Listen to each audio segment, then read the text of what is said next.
Yo, yo, yo, you tuning into the Notion Podcast. This is your boy, Dizzy D Spill, and you already know we are back with another episode of Cleaning Up the Culture. This is also part of the series that I have going on with the question of, are black people in America sick? And just to do a quick recap, I talked about generations versus generations. I also talked about, how we build friendships and how we value them and maintain them. And basically, the question came because, of course, I had some conversations with some of my brothers and a few of my sisters about what is going on in our community. And I do believe that we are sick. Now, that doesn't mean that we are carrying this crazy virus or something like that. But I mean, we are sick when it comes to the way that we're doing things mentally. There's good news. I think there's a cure. And I think the things that some of us are already doing and things that I want to elaborate on in this series, if those things are done, I think we can be okay. I think we will be okay. We just have to apply more effort. This thing is going on. Well, my nose is itching again, man. I don't know what's going on. But the sickness, like I said, it's something that we've inherited. It's not our fault. It is our fault if we keep perpetuating the drama, but it's not our fault. We didn't get here by ourselves.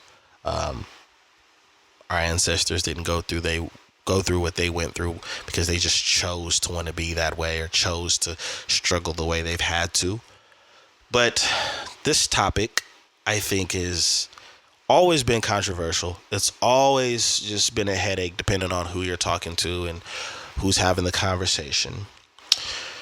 Dating and courting.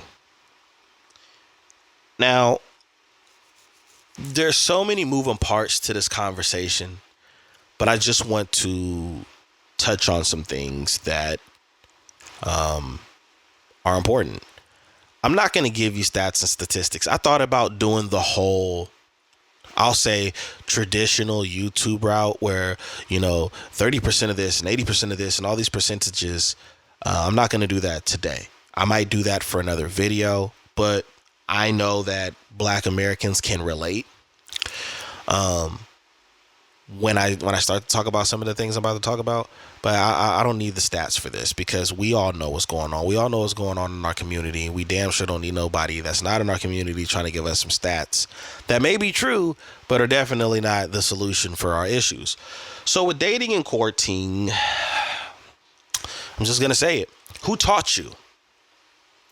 Young African Americans, middle-aged African Americans, millennials.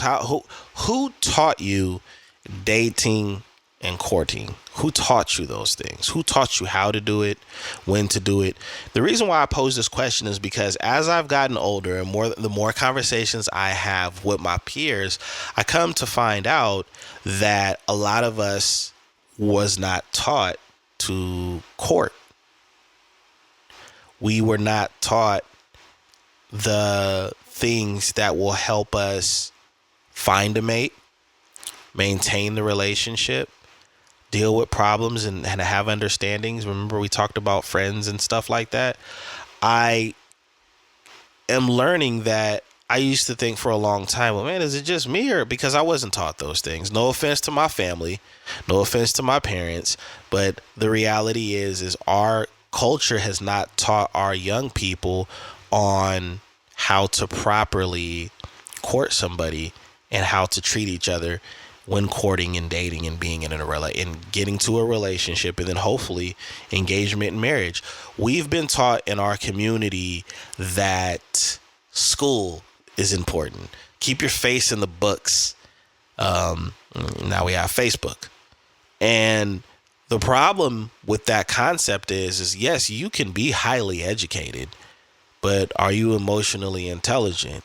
Can you maintain relationships with people? This is why these conversations are important. To be honest, I was not told, hey, I was not taught, and I'll just use myself as an example so we don't have to worry about anybody feeling attacked.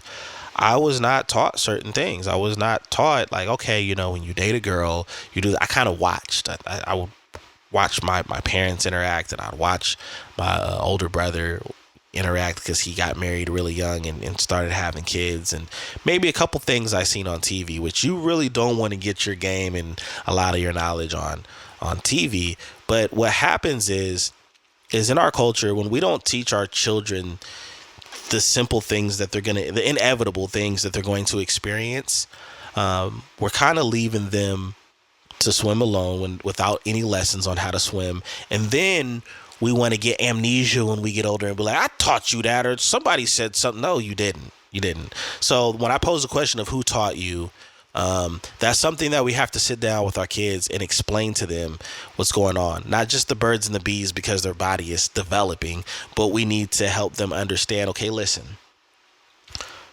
this is when you should date somebody.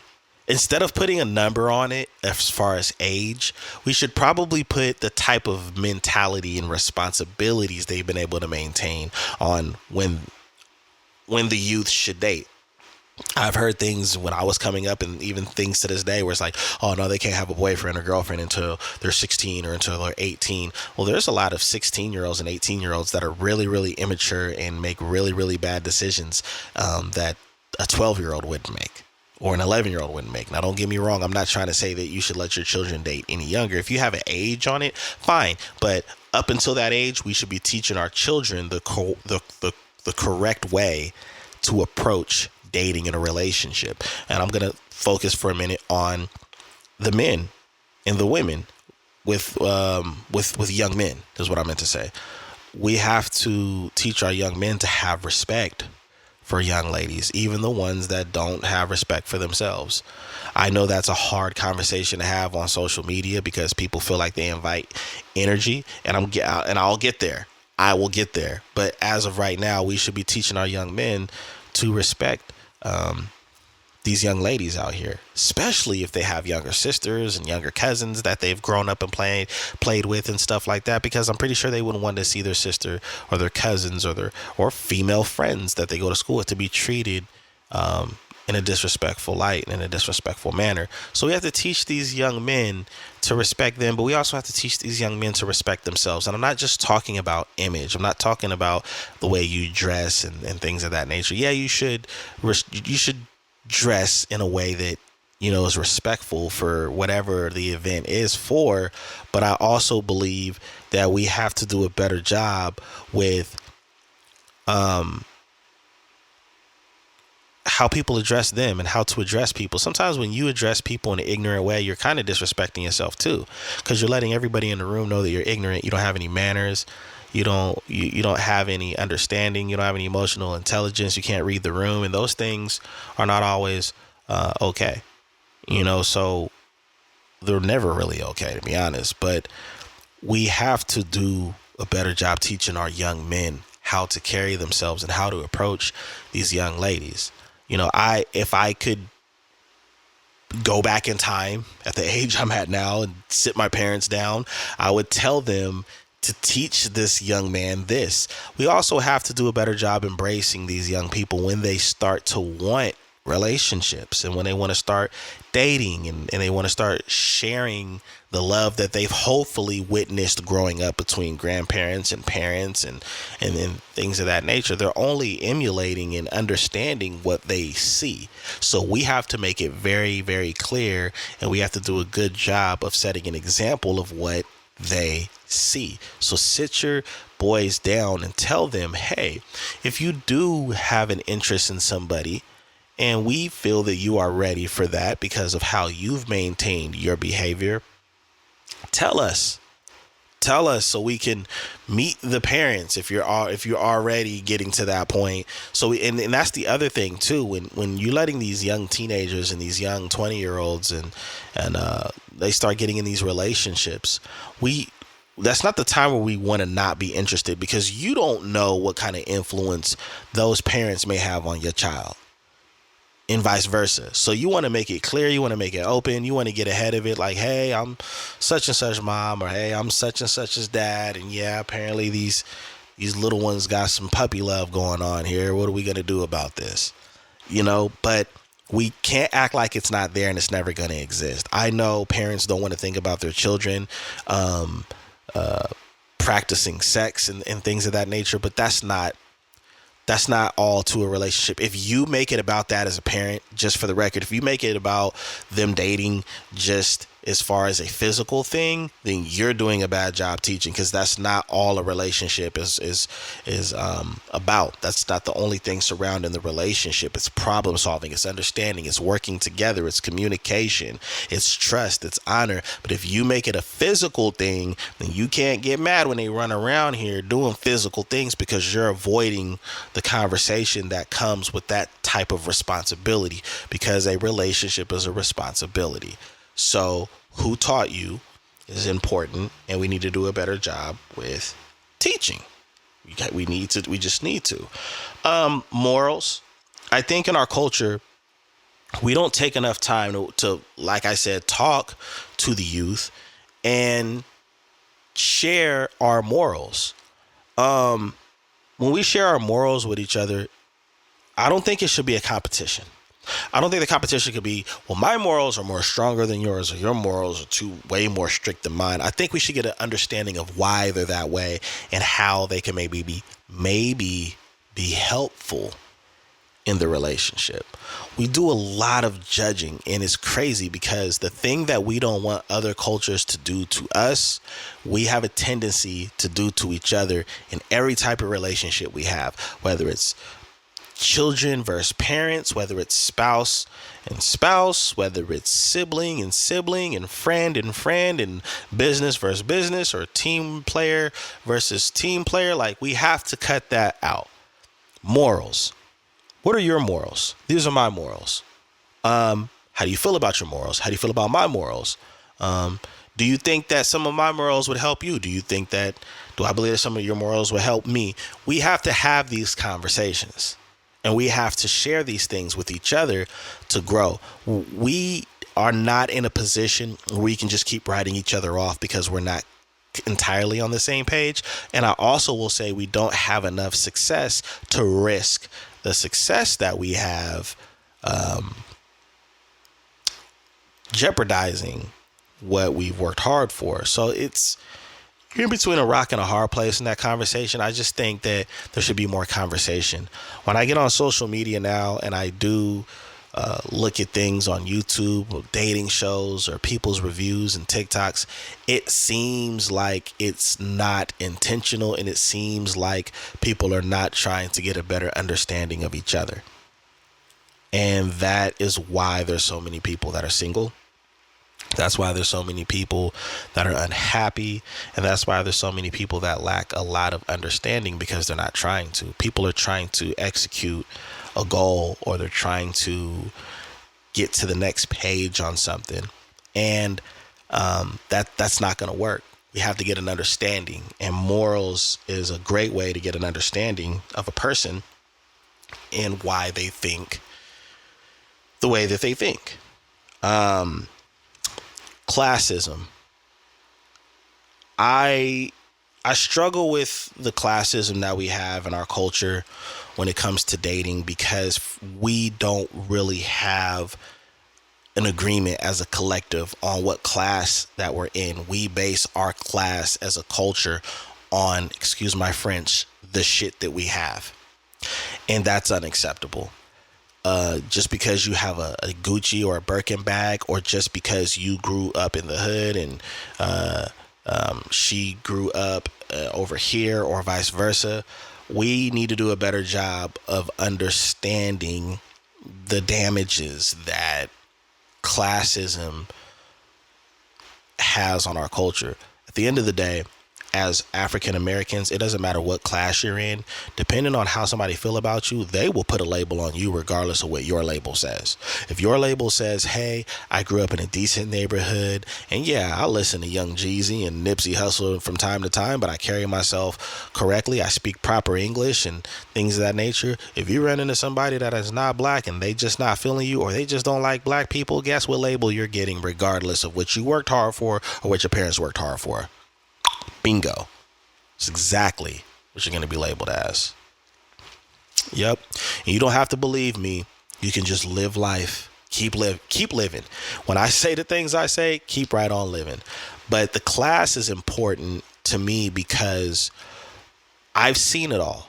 I've seen people that have grew up in the most ghetto, violent way possible carry themselves way more immature, way more respectful than people that never even had to witness the things that this person on the other hand has had to live through.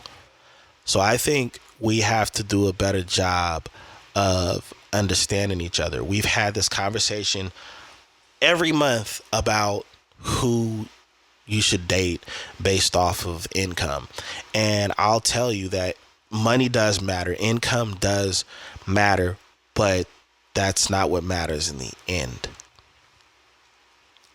What matters in the end is who's going to stand or sit next to you regardless of the storm. Everything that we obtain or inherit can be taken from us. Straight up. Some of the stories in the Bible, and I'm not going to get into it too much because I don't want to argue about religion. It's crazy the type of faith that some of the people in the Bible had to have when it comes to what they've endured. I mean, my faith gets challenged a lot. My character gets challenged a lot because of the world that we live in. But I'm here to tell you, you have to understand that if you really want something great, you can't just write everything off based off of the list that you have. I grew up like this. He grew up like that, or I grew up like this. She grew up like that. Have a conversation, get understanding from each other.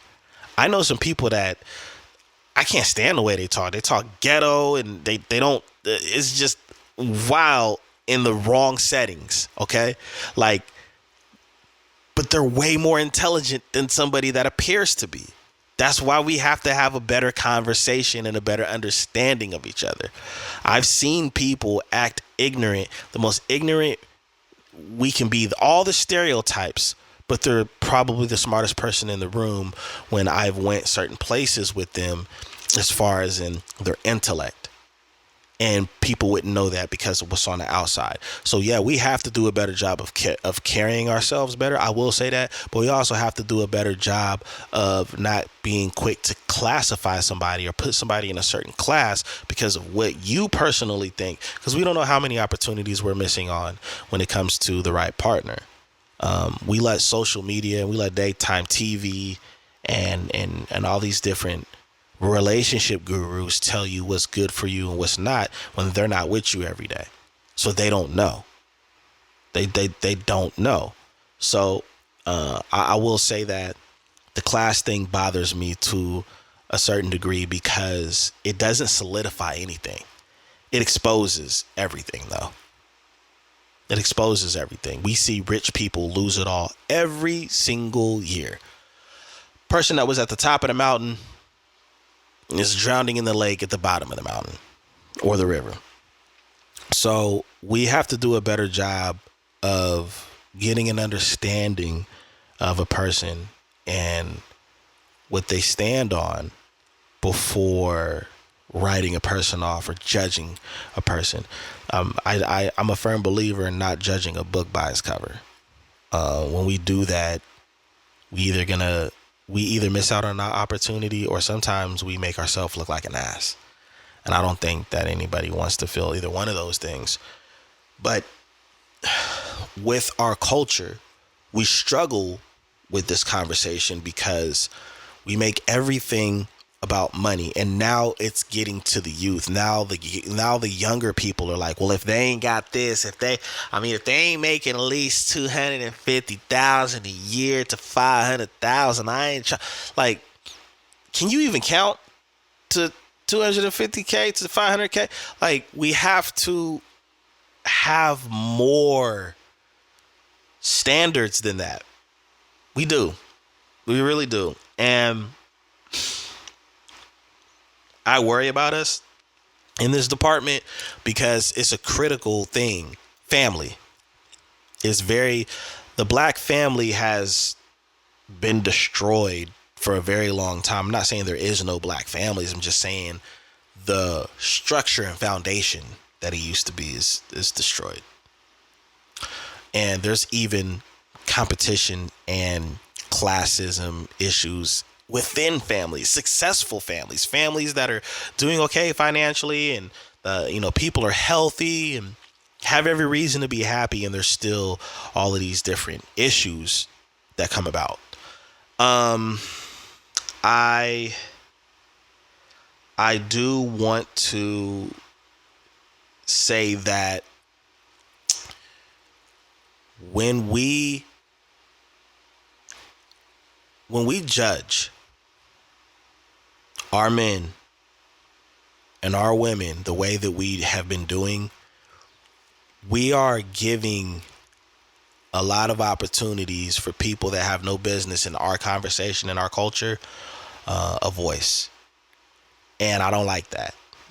I don't like seeing people outside of our culture trying to tell us statistically what we're doing. Why don't we change those statistics? Why don't we change the narrative? Black men and black women, like I've said on previous episodes, we have a long way to go when it comes to our relationship. But one of the ways that we can start to shift is stop having these debates and arguments in public. Now, I know that there's YouTubers out here that need to make money. They need to pay bills. This is what they want to do for a living. But we have to stop having this argument in public.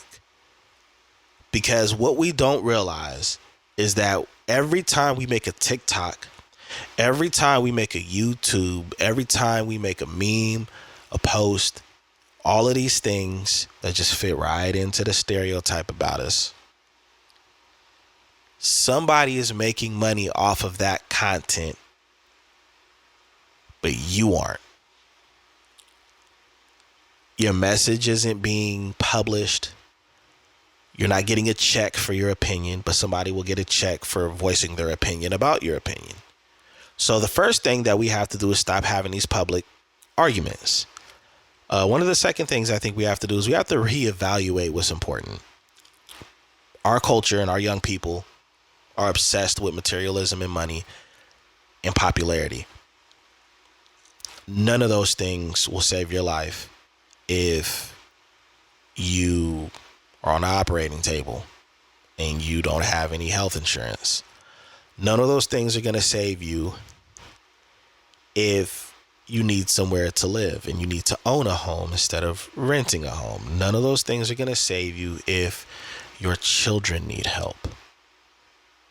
None of those things are going to save you if the supermarkets and the grocery stores shut down and now you have to grow your own food. We need to focus on what's important. Build together. Whatever he lacks, maybe you can pick up on. Whatever she lacks, maybe you can pick up on. Maybe you can be the left leg and she can be the right leg. This whole money argument, this whole class argument, I know even on a political stance, like you have middle class or you have black people that don't like black conservatives. You have a lot of black conservatives that think they're better than the rest of black people. This doesn't help the culture go anywhere. This isn't driving any positivity. This isn't driving any change. We have to do a better job with how we're conducting ourselves.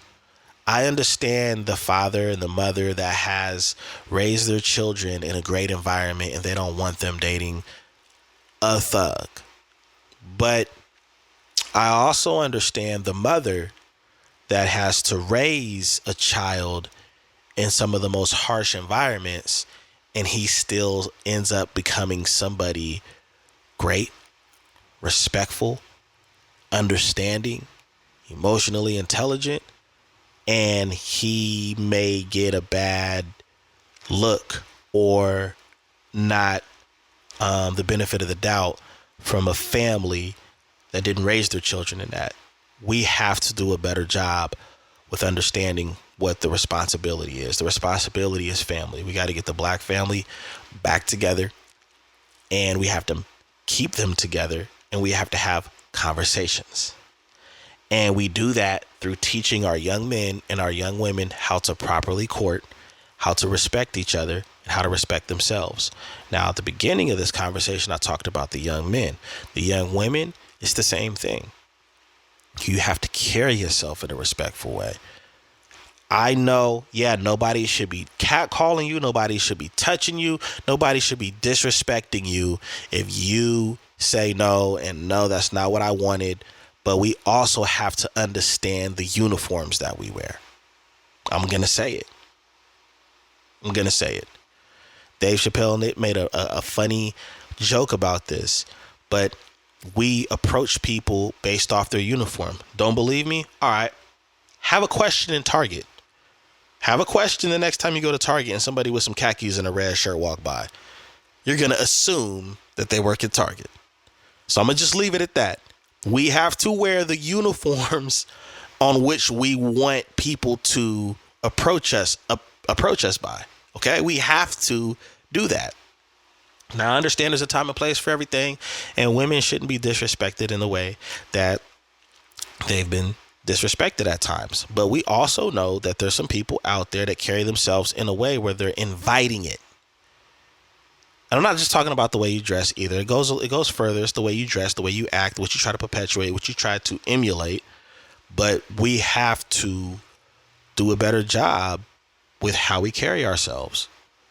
We need to teach our young men to be protectors, providers, and to create safe spaces for the women they care about and the children they create.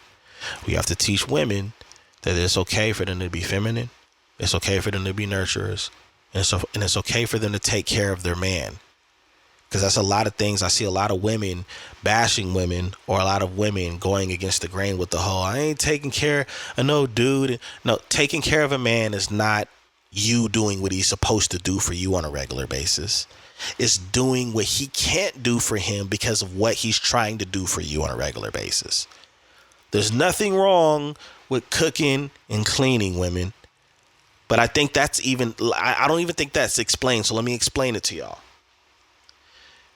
Cooking for your man is okay. And no, you should not have to cook 5 to 7 days a week. You should be able to prepare a meal big enough for at least 2 or 3 days at a time. Damn, unless y'all just eating like crazy. When it comes to cleaning, a man should be cleaning up behind himself. But if he so happened to forget because he's tired or he's been busy or he's been dealing with the kids, just go ahead and get him.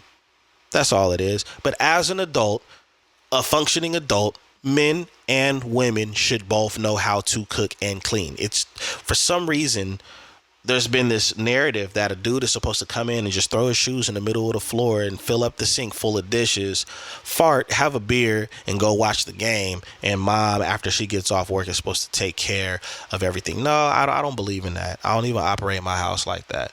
But that's what is being meant by cooking and cleaning, just for the record. I just had to say that because I'm tired of this back and forth conversation.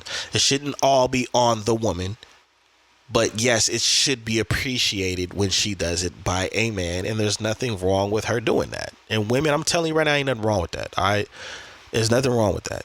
So if somebody try to tell you otherwise, they're trying to keep you away from a man or your man. So I ain't trying to hear that. I'm done with that. But the dating aspect, getting more back into that, I think that we need to take the time when we're courting and we're dating somebody to really get to understand them, each other, but understand who you're taking out. And we need to stop judging the environments that we go in as far as in what the potential is in the relationship and how special somebody could be. We have to, going to Ruth's Chris or now going to pay for $500 dinners and getting flued out and all this other stuff, that's not telling you anything about her. That's not telling you anything about him. You actually need to go somewhere where y'all can do some talking. I mean, you go out to eat, you get full. If you go do a movie after that, there ain't gonna be a whole lot of talking. You need to go somewhere where you can talk and be creative. And that's where the parents come in with how to date. Fathers come in and say, hey, this is where you should take a girl. I took your mother here. Or, mothers can come in and say, you know what, as long as, he takes you somewhere that's going to be fun, you guys are going to get a chance to know each other, then yeah, go for it. That's what is supposed to happen. That's how it's supposed to go. So coaching the youth, and if you have trouble with this as an adult, learn different things to do. It's not always about going to eat and go to a movie and now you're tired, and it's not about, is you going to get something because of how much money you spent. This stuff is just TV and social media, and some of this music has really clouded the judgment with these type of conversations. But teach yourself and teach these younger generations that it's okay to like people, it's okay to date, and things will be fine. You will have bad dates. You will have great dates. Hopefully you don't have to go on too many because you find somebody great, because your parents or your guardians have taught you how to vet people before saying yes or no for a date. But we cannot build a family if we're not taught how to build families. The older generation, I know y'all like to say, oh, I did the best I could. Well, you still needed some more to do, because a lot of us weren't taught things that we've had to learn now. Now, knowing what I know to not let my son make not so great decisions that I made when I was a youngster, but I didn't know a lot of things. I didn't know any better either. And I come from a family, a very familiar family to a lot of black people, where it's hard for your parents to accept the fact that your children are old enough to now want boyfriends and girlfriends. We want to stick their faces in education and this, that, and the other. Well, we do all of this stuff to be able to maintain a family. We go to school to learn, to get an education, to hopefully get a decent job. And then when we get a decent job, we settle down and we have a family and we provide for our families. Well, we're not going to know how to raise children. We're not going to know how to communicate with our wives or communicate with your husband in these scenarios if we're not taught these things. So we have to teach. We have to teach sons how to be men, how to be fathers, and how to be husbands. And we have to teach women the same thing, but vice versa. How to be young ladies, how to be wives, how to be mothers.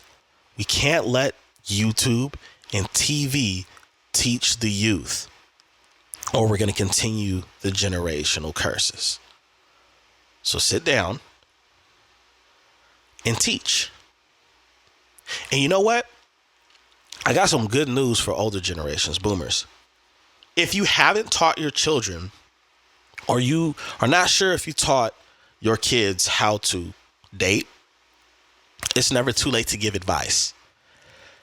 How's your dating life going? You still have, okay, well, have you tried this or have you tried that? Or, have you tried to show these great qualities about yourself? And get creative. There's still time to teach your kids things if you notice that they're struggling with the things that you probably failed to teach them. There's still time as long as you're here. But we have to do a better job with educating our youth on the importance of the dynamics when courting one another.